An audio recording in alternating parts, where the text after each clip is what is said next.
Welcome to the 6th episode in an old season of Amazing Race recaps from Reality TV Warriors. My name is Michael Armstrong, and joining me as always is a Canadian who operates on a first-come, first-rub policy, Logan Saunders. Good afternoon. And the lady who just screams at people and they tend to respond really, really well, Michelle Pearce-Denovan. Good morning. This one is just such a beautiful introduction for you, especially after you pretty much just screaming stupid at people last week. Mainly Flo. Oh, God, yes. Correct. And this episode, after last week, me saying that episode was probably the episode you think of when you think of this season, this one is another ridiculously good episode in terms of iconic moments of the season. Yeah. You have two of the really big moments of the season in this episode. Yeah, we have, I think it's the first time where a team gets arrested on the Amazing Race, and the optics of it aren't the best, especially when you look at it from a perspective 19 years later. Yeah, and also the other iconic moment that I am referring to is the one time all season that Flo will do a roadblock. Yeah, and it's, as I said before, in early Amazing Race, I don't think Amazing Race was focused on making tasks all that difficult. I mean, tasks aren't really too difficult now, but especially back then, all of the focus was on the journey rather than the roadblocks or the detours that they did. They didn't care if it took teams 2 seconds to do a roadblock or 10 minutes. That, of course, that's going to shift very quickly over the next few seasons, and we're going to get to how we know it is today. But here it's still very, very much focused on the adventure aspect. Yeah, you would never see a task in any season of more modern Amazing Race that is just sell 5 bowls of this local produce. I was thinking if it was by today's standard or if it was Amazing Race Canada. Be 50 easily. Well, yeah, it could be 50. I mean, that looked like a pretty busy market, but imagine, especially how quickly the tables filled. I was thinking it would be at least 15, probably. Each person had to set out, I would say, at least 10 seats. Yeah, and you only needed to sell 5 bowls. Yeah, you definitely see a requirement that was sort of 40, 50, I reckon, for that roadblock in a season of Amazing Race that was in the 30s, rather than in single digits. Yeah.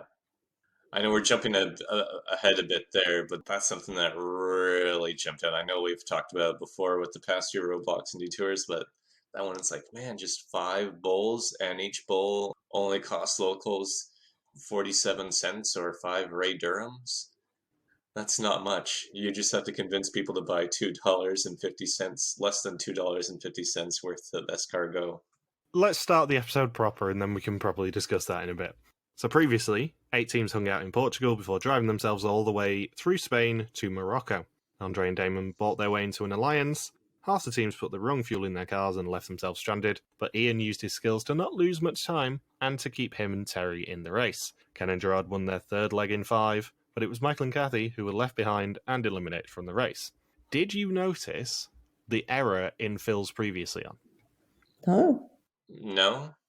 Phil said in his very first line in the previously on that teams drove themselves to Cabo de Roca. They did not. They got public transport there or hired a taxi. They only drove last leg after Cabo de Roca.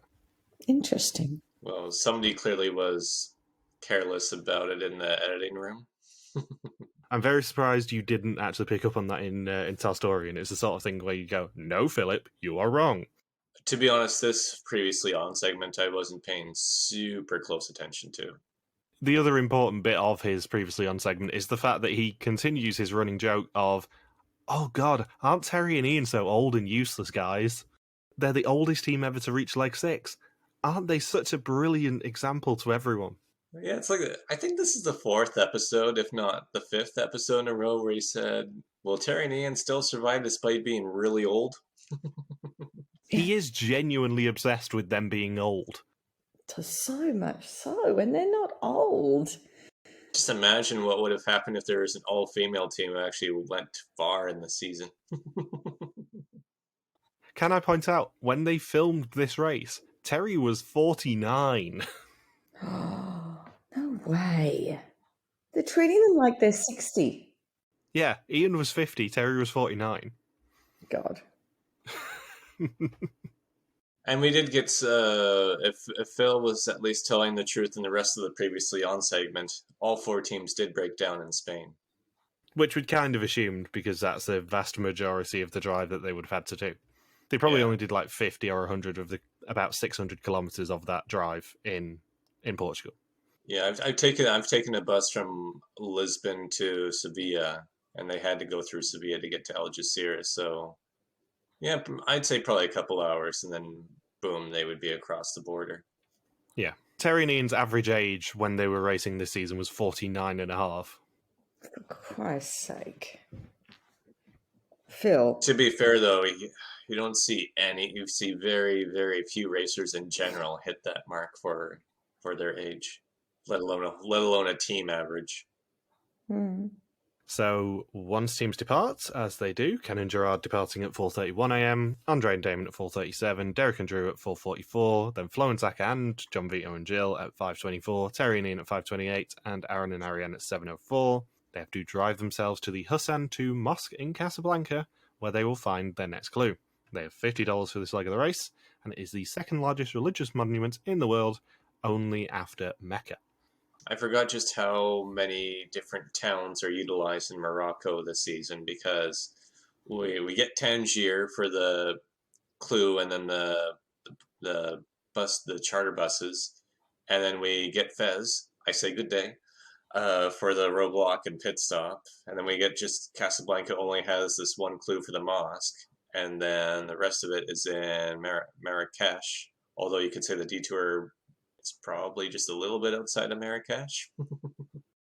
Yeah, I've just quickly Googled this, and of the 4 largest cities in Morocco, they visited all 4 of them. Oh, Rabat's not even one of the top 4? Now we're about 7th in terms Oh, of population. interesting. It's Casablanca with just over 3.3 million, then Fez with just over 1.1, Tangier with 947,000, and then Marrakesh with 928,000. Interesting. And then we get a reminder of the Brotherhood Alliance, with Derek and Drew saying that Ken and Gerard are well-travelled and resourceful, so they're the sort of people they need to stick along with. I like how it's just multiple to others. It's a 3-team alliance, and then 2 of the 3 teams say, yeah, we're just following Ken and Gerard because they know how to use a map and can drive everywhere quite efficiently. This is what I mean after what I said last week. Ken and Gerard, at this point in the season at least, are the team to beat, because they have the best average of the season by quite some margin, I suspect. And also, they are really good when it comes to the self-drive portions of these legs. And every leg so far has had at least one self-drive portion. Yeah, you can see why they get away from older teams in later seasons, because now they don't do any self-drive, and I don't think Ken and Gerard would make it that far into a modern Amazing Race season. I think by their own admission they wouldn't. I mean, they finished some of the tasks surprisingly quickly, but in terms of always taking taxis and getting like one self-drive leg for the season when that's clearly been their biggest strength, yeah, I don't think they would make a deep run. No, sadly. Yeah, so it's always, yeah, Amazing Race is just super biased now towards the really young couples now. Yeah, the really young ones who just take a taxi everywhere and don't do anything for themselves. They stop being so self-reliant and become a glorified tiki tour, Yeah. as I've said a couple of times. And then I like how when Ken and Gerard leave the pit stop, Gerard's like, oh, we're heading to Casablanca. God knows how long that drive will be. I'm thinking, yeah, I'm guess based on the previous self-drive portions of the first 5 legs, it could be anywhere from 2 hours to 10 hours. They don't know. I think when we Googled it last week, it was 4.5 hours. Oh, from Tangier from Fez to Casablanca? Yeah, from Fez to Casablanca was 4 hours. Yeah, I forgot it's like you're going from the eastern side of Morocco straight west. I think there are harder drives in Morocco for them to do, because as Ian says a little bit later in the leg, they just go to Rabat and then there's a super highway from there. Yeah. A super highway. As opposed to a regular highway. And after I mentioned it last week as well, they have now removed Team 911 from the lower third of Andre and Damon, which just makes me look like a moron. Why? But someone called them Team 911 this week. Yeah, there's like 3 or 4 instances of people calling them Team 911 this week. They call themselves Team 911. Yeah. Like, half of the teams left in this leg call them Team 911 at some point, and then it just disappears from their lower third. They don't have it in the lower third at all. It's back to Fireman and Corp. Well, that's weird. Why'd they do that? I don't know. I like how reliant like Derek and Drew and Andre and Damon are on Ken and Gerard's sense of direction, because Derek and Drew, when they're in that caravan after they've hired the taxi, Derek and Drew are like, well, we can't lose Ken and Gerard because we gave our maps to them. And then we cut to Ken saying, yeah, no way can Team 911 read a map. No one can read a map as well as Gerard can. So it's just everyone following Gerard's sense of direction to get all the way to Casablanca. It's crazy. And we get another team up, which is Flo and Zach and John, Vito and Jill. Obviously, they depart together, so, it kind of makes sense. And then we get a fight from Teri and Ian over the directions. Apparently, Ian should have thought about the return journey the day before when they were driving into the Borge Nord. I just love them sniping at each other. It makes me laugh so much. I just handed you the map, Teri. Well, you should have planned both ways. We talked about it last night. Please don't berate me. It does make me laugh when they check in at the pit stop and Phil's like, what's the secret to your success? And they just go, we fight a lot, but we hate everyone else far more than we hate each other. And that just works. We also get a Jonathan Baker preview, because I believe Terry's exact words were, when we shove together. Yeah, when push comes to shove, we shove together. Like, wow, you just gave Jonathan Baker way too many ideas. Jonathan's just sat at home watching this season going, shoving people, that's a good idea. Yeah, he's like has a notebook out. Physically abuse your partner. Okay, episode 7. That's my number one Amazing Race rule. Physical violence towards those around you. That's going to be a borderline joke, whether we can keep that in. Yes. Yeah, can't have that. You just see somebody watching Jonathan Baker take these notes as he's binge watching prior to season 6, and then there's just a guy going, he really took that out of context. That's not what they meant. They didn't mean that literally, Jonathan. So poor John, Vito and Jill, after we discussed about replacement cars last week, their car starts smoking, and they're essentially left behind by Flo and Zach, and they do end up getting a replacement car, but no time credit as a result. Thanks, Blake and Paige. And Flo says that Teri and Ian have a horrible sense of direction, so they are not following them. It was funny because when Flo and Zach checked out of the pit stop, Flo was actually going a different way than Zach, and Zach's like, no, over here, Flo. Then Flo has to reroute herself.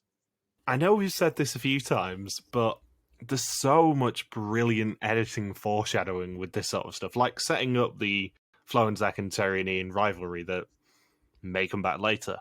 I mean, there's a brilliant Andre and Damon one later in this episode, right before they're about to get arrested. They say they don't like using taxis because they could be going the completely wrong way and end up in a wrong bit of town. It's like, yeah, that's your future. Yeah. I mean, they've sort of dialed down the Flo and Drew references, which are going to come back fighting fairly soon. Yeah, very soon, actually, that storyline's going to begin. But the illusions were there earlier in the season in terms of the fact that Flo just really wants those twins out, and that Drew really is open to finding someone on the race. Wonder what's going to happen there. Yeah. And then what's funny when they both check out the pit stop is with Flo and Zach and John, Vito, and Jill, how they talk about being aligned. And it's Flo who says, yeah, John, Vito, and Jill are really honest. And then John, Vito, and Jill say, yeah, we really like being around Flo and Zach. We work really well together. Then as soon as John, Vito, and Jill drop off when their radiator blows, Flo and Zach don't stop. They just keep going. And John, Vito, and Jill say, we kind of expected Flo and Zach to stick with us, but I guess not. They're kind of dicks. It's like they're really competitive. Never saw that one coming. And Aaron says that they don't really speak French, but they just shout at people and they tend to respond really, really well. Yeah, what is that? Merci beaucoup. I know that this is an early season and obviously nobody's doing any prep, but take a leaf out of James Wallington's book and learn basic phrases in the largest languages in the world. French is not a rarely spoken language in the world. That's going to get you by in most of Western Europe and West Africa. Yeah. Like, France colonized a lot of the world. At least learn some basic phrases. One thing that I forgot about this episode is Aaron and Arianne do not start that far behind the other teams. No, it's a 2.5 hour spread. Yeah, and they're barely 90 minutes behind Flo and Zach, John Vito and Jill, and Teri and Ian, and then John Vito and Jill lose an hour because of the radiator blowing. So that means that Aaron and Arianne would have barely been half an hour behind them. So that's one thing. It's this episode. I'm very surprised ends out in a blowout because I'm thinking Aaron Arianne must have lost a lot of ground somewhere. The train. Yeah, I'm thinking it had to be the train when they don't reveal what time their train left to get to Marrakesh, because I mean it was drastically different time of day when they're doing the roadblock and when they're doing various things throughout the episode. So yeah, it's like they weren't just half an hour behind John Vito and Jill. It must have been like 2, 3, 4 hours. Yeah. The first train departed 2 hours before the second one. Yeah, so it makes you think, did the third train then depart 2 hours behind them? Yeah, I think it probably that. did. Yeah. At least. But then there was that mass equalizer at the cafe, so you think that had to cut down on well, I guess it'd still be 2 hours then, because Andre and Damon and Kendra and Derek and Drew had to wait 2 hours for the cafe to open. But the fact that it wasn't even that close, even with Andre and Damon being detained later this episode, it makes you think maybe they were not only 2 hours behind by train, or maybe the train was a longer break that time, but they also lost time on the getting to the detour or navigating somewhere by taxi too. So the train from Casablanca to Marrakesh is about 2.5 hours. Okay. So it's 2.5 hours for the train. They won't have departed till about 1:10 because of the train times-ish. So that then makes it, 20 to 4 at the earliest that they would have got to Marrakesh?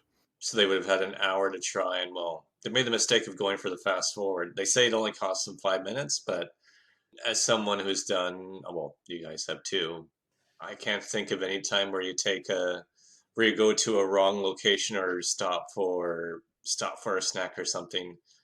You always lose at least 10 minutes no matter what, just by going somewhere else. So I'm thinking, sure, it takes 5 minutes to get to the carpet shop, but the fact they're taking that extra unnecessary route and then have to retrace their steps, I'm going to guess they probably lost 15 to 20 minutes easily by going to the carpet shop. Oh, definitely. Because there's no way it's just 5 minutes. I'm thinking, I've never had a stop where you pull over to get a snack or something and that'd be just a total loss of 5 minutes. When they're talking about the fast forward and Flo says to Zach to let her talk about it, I'm thinking, you've got to actually have a plan of what you're going to say, because what if suddenly, someone says, oh, let's go to the toilet, and then he's got nothing to say and it comes up when she's not there. Like, why does Flo just want to be the only person? It'd be funny if that's the plan, so then when somebody goes up to Zach, he just stays silent and just stares blankly at them the whole time. Like, I can't talk to you. Yeah, hey Zach, hey Vito, what's up? Are you and Flo going for the fast forward? Maybe. I've been told not to talk to you. I plead the fifth. We didn't talk about this, Flo. I don't know what to do. Stupid. Oh my god. I like when they do the drive to Casablanca, how Flo and Zach and Teri and Ian pass each other about 5 times during this drive. And when they are at the toll booth at the same time, where Flo looks over and says, "Of course it's them. He has the hat on. You can't mistake anybody else for that hat." So like how Ian's or Ian's hat has already become legendary by the 6th leg. It's like Where's Waldo? Just find the guy with the hat and boom, you found Ian. And then when Teri and Ian are arguing on the super highway, where Teri says, "You missed another exit.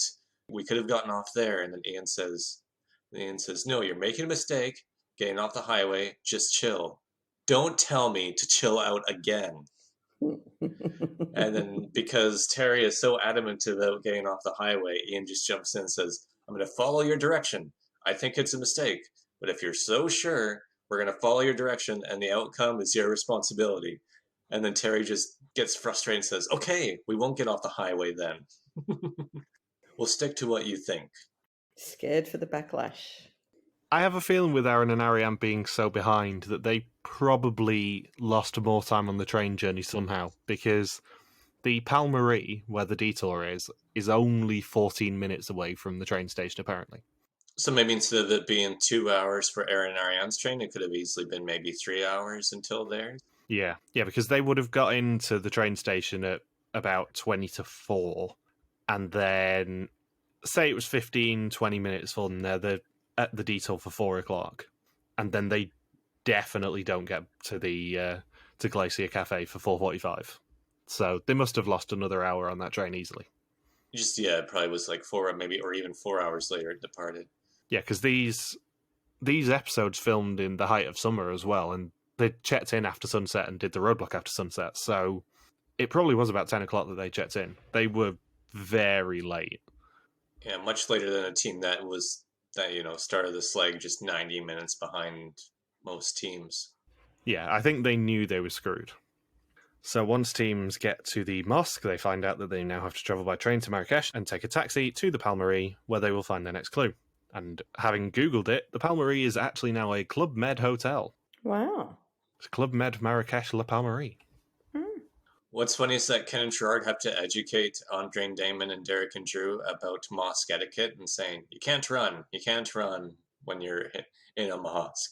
Thinking, man, imagine if that actually happened, though, if you just see Andre and Damon and Derek and Drew just sprint at full speed to the clue box inside a mosque. They would have definitely got detained. Got arrested twice in the same leg. We're never going to Morocco again, guys. We also get a bit of nice foreshadowing from Ian, who asked Teri if the fast forward was in the first clue. There wasn't a fast forward in that clue, it is instead in the mosque clue.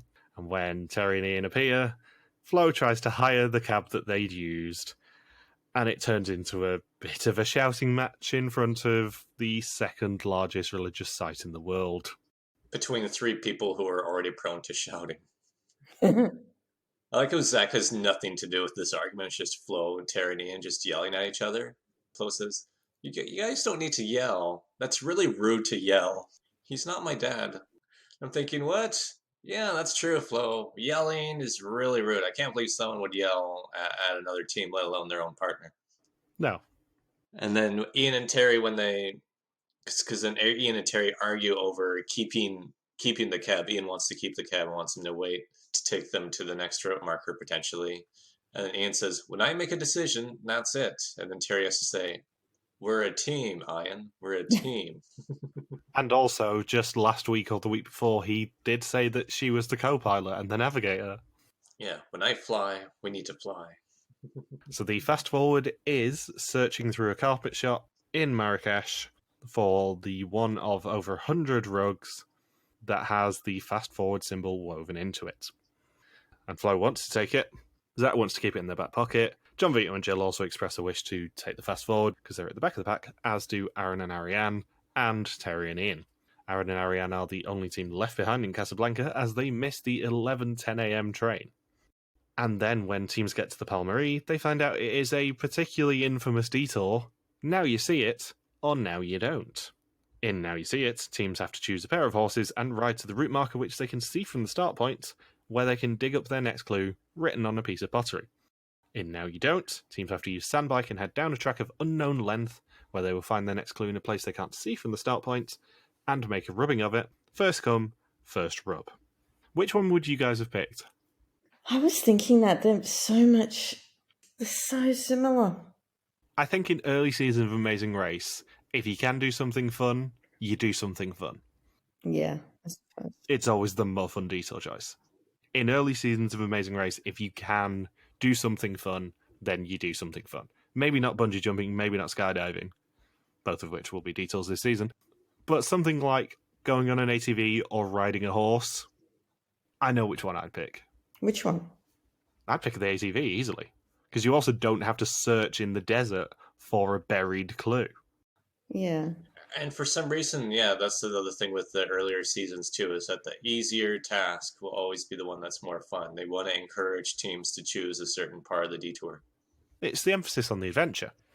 Like, there's way more adventuring in going down an unknown length dirt track on ATVs than riding a horse maybe a couple of 100 feet.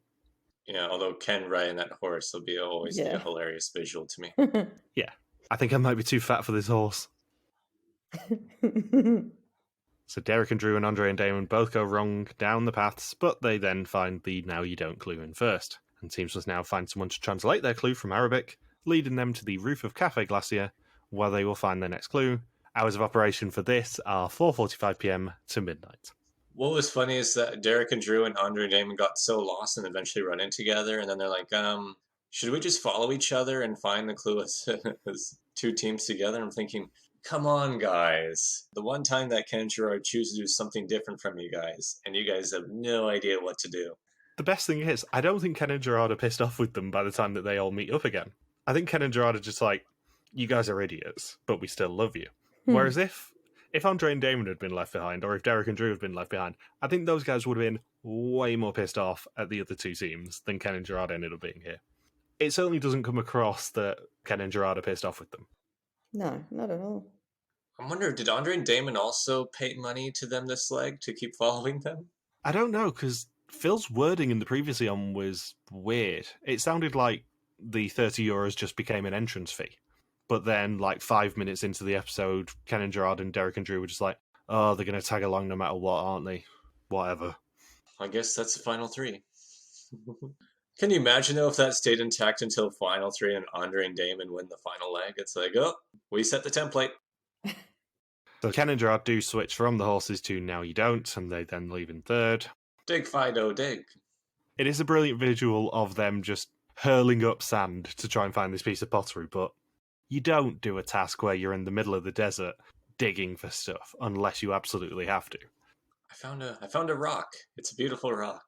So Flo and Jill both want to do the fast forward and beat Teri and Ian to it.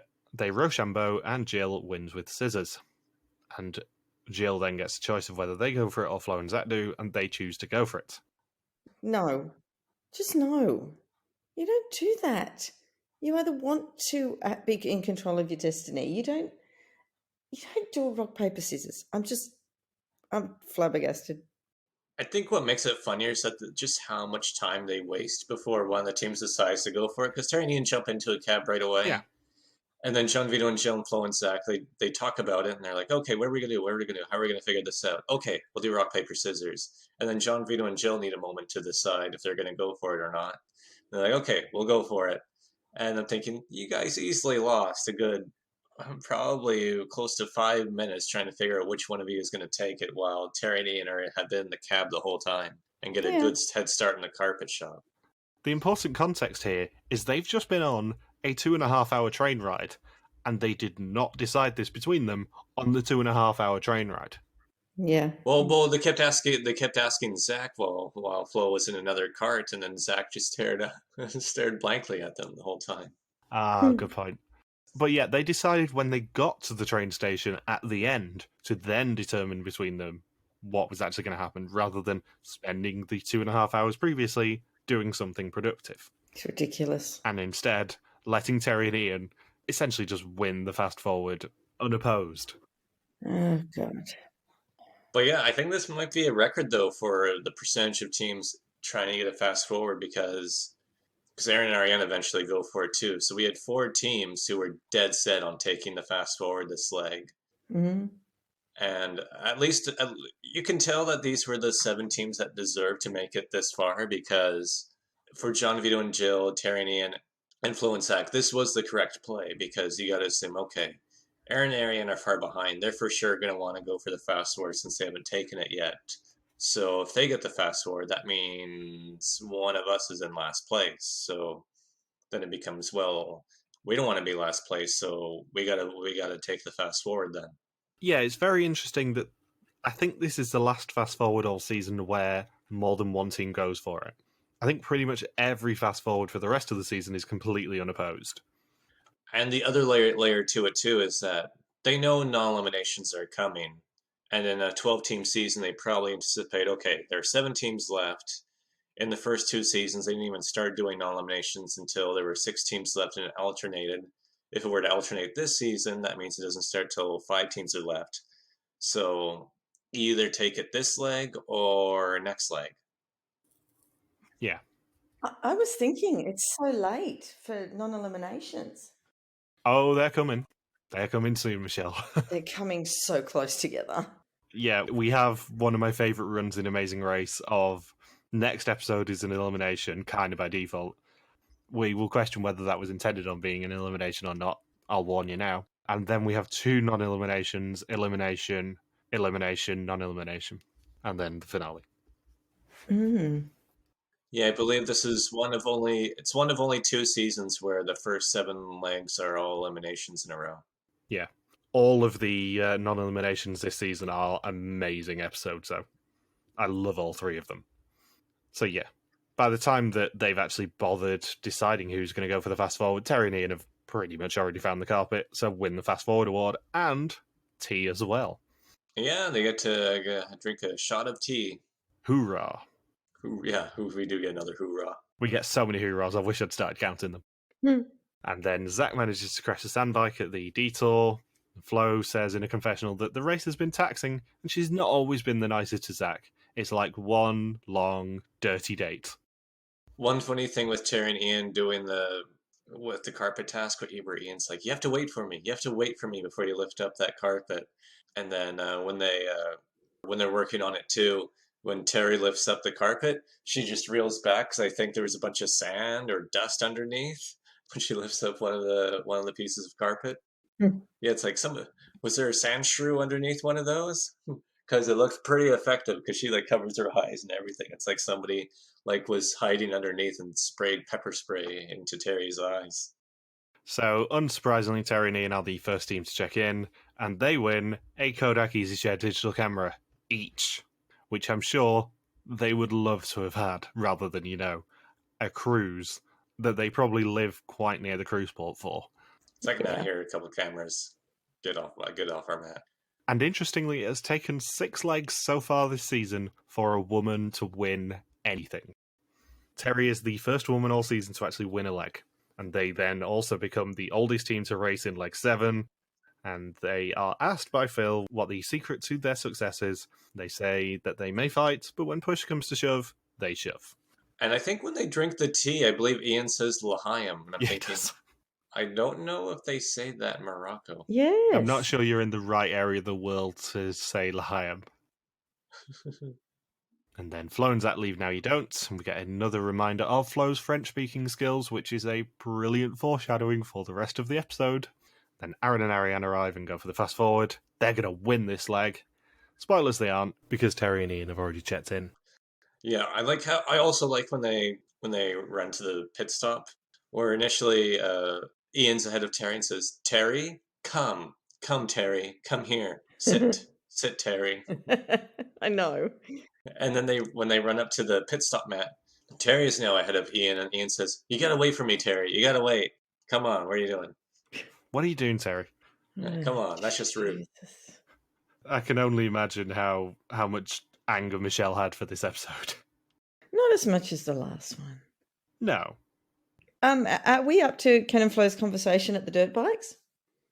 We might be. Oh, and the one weird thing with the pit stop I want to mention is very, very odd camera work at that pit stop. We get extreme close-ups of Phil when he's talking to Teri and Ian, and then extreme close-ups of Teri and Ian as well. But the shot of Phil is very, very odd at this pit stop. I hadn't noticed. All you see is his face. I think it was just weird camera angles, because they don't have much space at all. Yeah, that's what I was thinking too, that probably that rooftop there is, not much room to set up a camera. Or cameras, I should say. I was wondering, you know how Ken and Flo had that conversation at the dirt bikes? Would you have had that same kind of conversation if they hadn't have been mingling after each pit stop? No, because they wouldn't have been friends.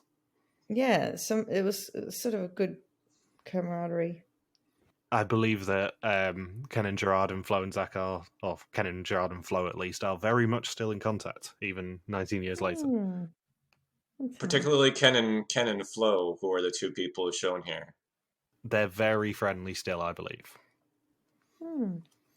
So Andre and Damon arrive at Cafe Glacier at 2:35 p.m, and at 4:45 p.m, all the teams who are there, i.e. everyone apart from Aaron and Arianne, grab the Roadblock Clue, which is who is able to work a crowd. In this roadblock, one team member must assist a vendor in setting up his stall and then sell 5 bowls of escargot to get their next clue. And it is Gerard, Derek, Flo, Andre, Jill, and Aaron doing this roadblock. A monkey could have done this roadblock. Yeah, it is one of the most basic roadblocks in terms of selling ones ever, but also the reason it is notable is because this is the only Floadblock of the entire race. This is the only roadblock that Flo will do in every leg that she races in. What? And what's funny is that with all 5 teams of them together at the roadblock, she still finishes last. She does, but only just.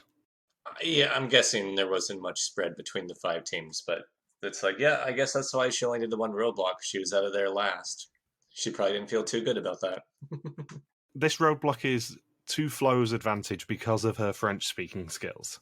She's the only one who communicates with anyone in French, which I think helps a lot. When did they bring the even roadblock rule in?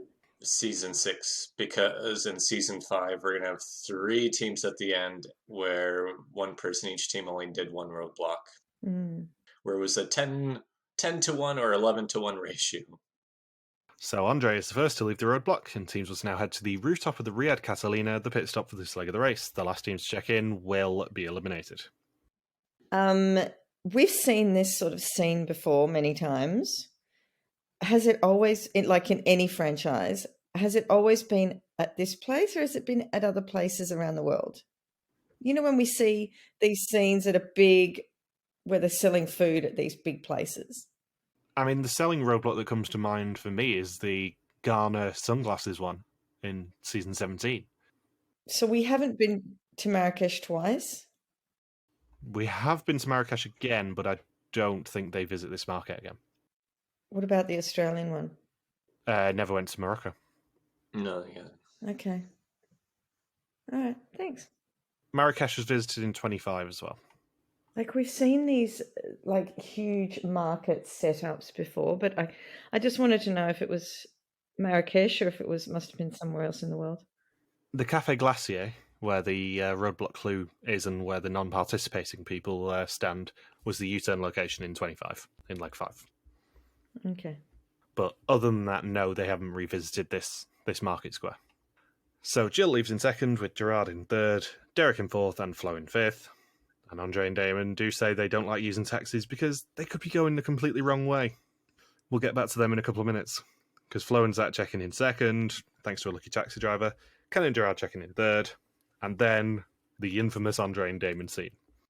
Yeah, this is tough to watch because you feel so, even though that like Andre and Damon haven't turned too much love from the audience and the other teams in the season, just the fact that the taxi driver intentionally dropped them off in the middle of nowhere, and then Andre and Damon are in a place that doesn't look very safe, middle of nowhere, nowhere near Marrakesh, let alone the pit stop.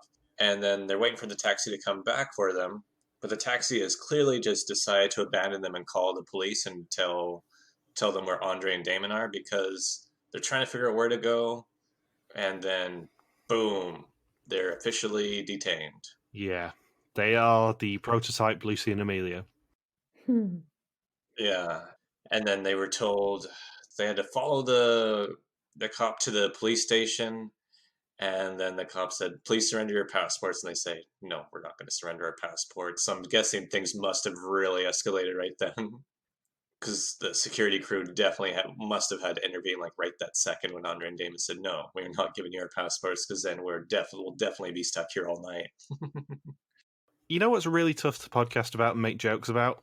Is people being detained. I mean, when it's Lucy and Amelia, because they laugh it off, it's hilarious. And, you know, they are still very much blacklisted from the UAE. When it's Andre and Damon, not so much.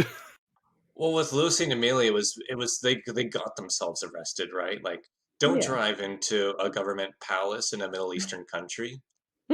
You're gonna get arrested here. Andre and Damon, it's through no fault of their own. I mean, there's a strong hint that this was probably racially motivated, I would say. Like that's the elephant in the room. I don't think because they don't directly mention it in the episode, but it's like, I don't think any other team would have gone through this. It's like, are you kidding me? The only team to get arrested from the first however many seasons is the team of two young black men. They're the only ones to get detained, and they did absolutely nothing wrong. As opposed to Lucy and Amelia driving onto government palace grounds looking like they're going to invade. Put it this way, it's fairly telling that they don't exactly go back to Morocco very frequently after this season. I'm surprised they went back at all. Yeah, there's the Amazing Race 10 visit, the Amazing Race 25 visit, the Amazing Race 30 visit. That is it. What's funny is that the next time that teams get detained is actually in season 10, but it's in the Ukraine because Irwin and Godwin they don't really get fully... What's that? They took fucking water pistols to an airport. Well, yeah, that's how they started. Then when they were in the Ukraine, they drove somewhere they weren't supposed to. And then Phil got arrested in the Ukraine and had to be... he needed somebody who was familiar with the Amazing Race to recognize him and get him bailed out of there. The ambassador, to be more precise.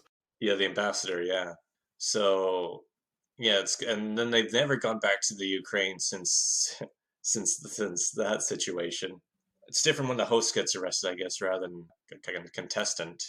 But here it's like, I'm surprised they actually went back to Morocco at all. I mean, you think it would probably put a bit of a sour taste in your mouth if you have to deal with a team getting arrested for no reason other than potentially the color of their skin.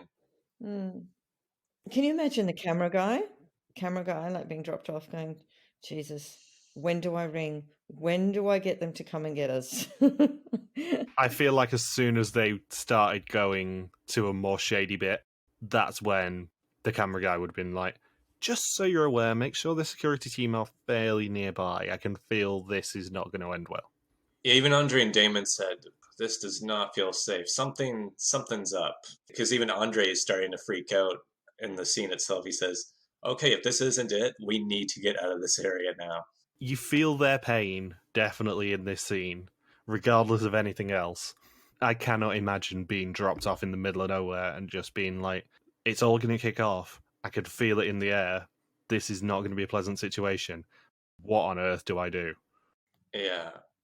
And meanwhile, people are in an equally dangerous situation at the roadblock because that run through the streets to get back to your teammate seemed like a bit of a doozy. Yeah, it's like I don't like Frogger that. in real life. Yeah, with cars, motorcycles, vendors, and snake charmers. You have to dodge snakes on the street too, and musicians. And actually, I never noticed this before too, but I don't know who's screaming at Jill. It's not John Vito, but you hear this faint voice saying, "Watch out for that car, Jill." So I don't know if it was Ken's voice or if it was an actual producer saying, "Look out," because it's like I couldn't figure out whose voice it was. It's like, it doesn't sound like John Vito, so maybe it was actually like a producer, somebody off camera saying, Jill, please don't get run over and killed in this market. We already have one team that's arrested. And I like how Flo screams after she sells her first bowl too, because it's like, oh, you're so excited that you actually did something at a roadblock. I think Flo comes across really well in this roadblock. And I'm not just saying that because I know that this is the only roadblock she does. But given what we saw last episode with her freaking the hell out in the detour, and the fact that that was in the previously on segment and the next time trailer and in the actual episode last week, I think she comes across really well in this episode, or in this bit of the episode at least. She's very happy.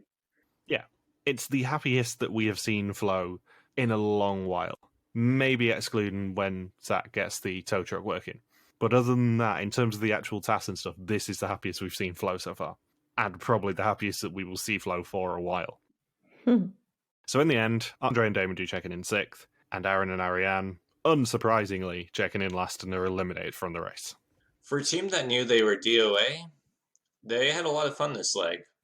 Well, I actually looked up their bio out of interest earlier, and I wish we'd actually covered this in the first episode, because I have a quote here.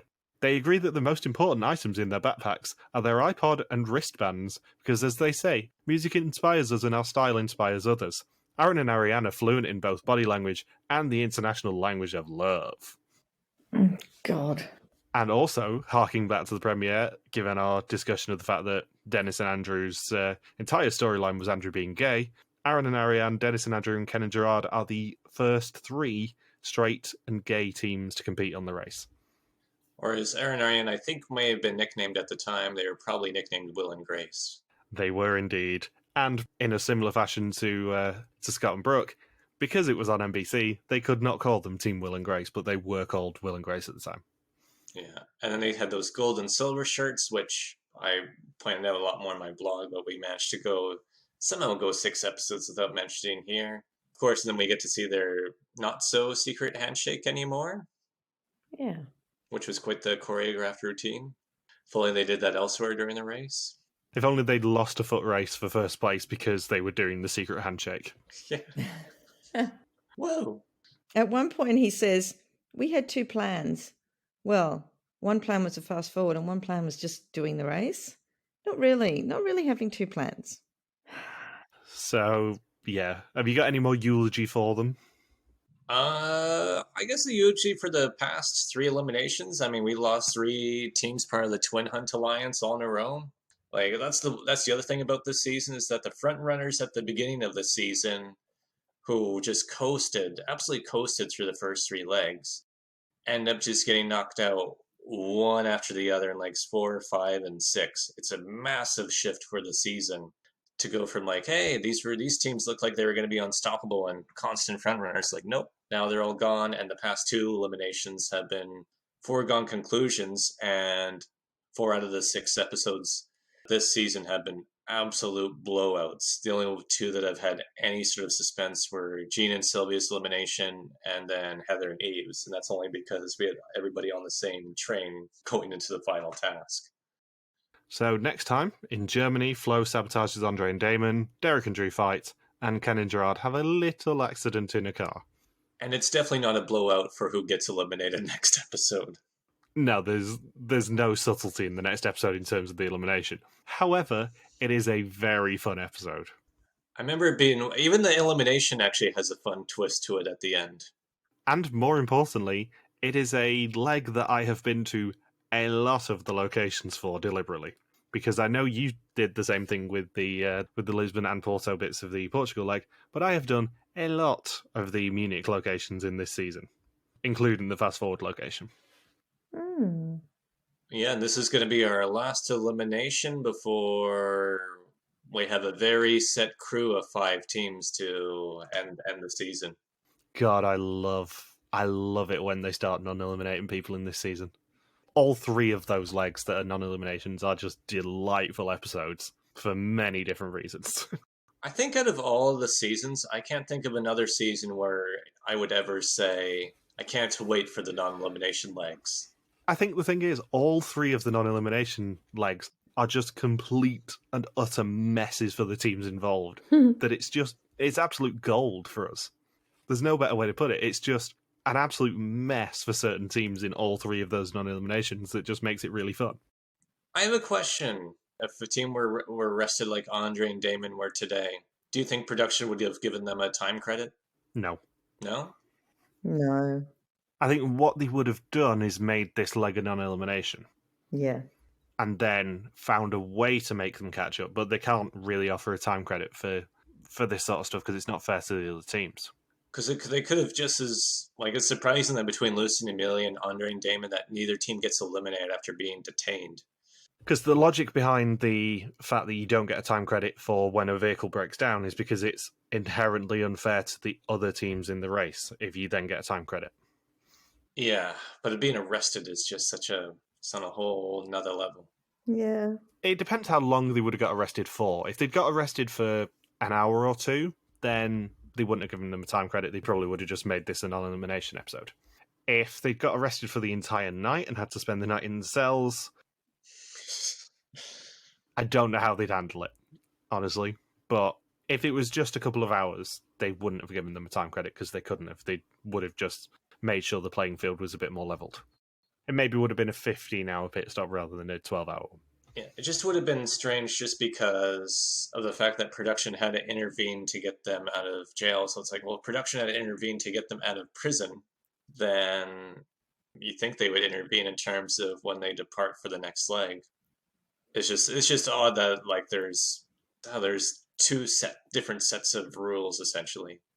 It's like, yeah, production intervenes to make sure you're not in prison, but they can't intervene in terms of your pit stop placement, even though if production didn't intervene, then your real check-in time could have been a day or so later. So it's just that very murky gray area that I think there's a reason why we don't really see teams get arrested. I don't think anybody in the US version gets properly detained other than, I guess, well, like I said, Irwin and Godwin. We haven't seen another team get arrested now for 22 seasons.